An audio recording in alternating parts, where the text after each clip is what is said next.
Ito po ang aking hapunan. Pansit bihon, at saka steamed okra. Sinasawsaw ko lang sa spicy vinegar na may toyo. Tapos, pinakain ko na,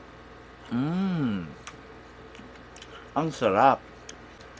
Pero may tanong ako, lahat ba tayo kumakain ng okra? Marami kasi akong naririnig, hindi sila kumakain ng okra, no? At talagang itinanim nila sa utak nila na ayaw nila ng okra, no? At ng iba pang klaseng gulay.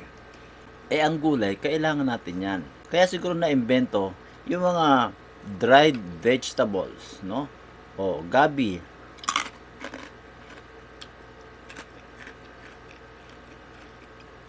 Hindi ko alam kung anong tawag dito. Basta gulay to.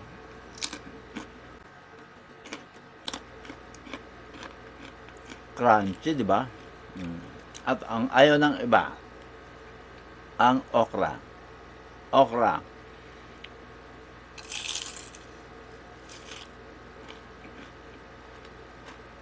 Grabe, di ba? Crunchy. So, may mga paraan na, no? Kung ayaw mo ng ordinaryong gulay, dito ako sa dried vegetable. Masarap ang lasa, crunchy pa, no? Yung kapitbahay mo, yung kaopisina mo, yung katrabaho mo, kaklase mo, na ayaw mo.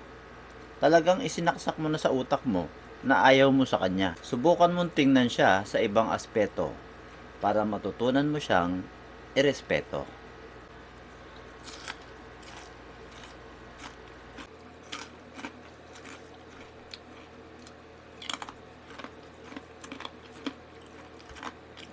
Carrots.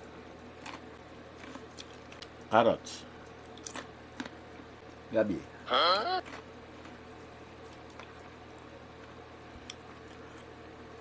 Kiwi. Mushroom.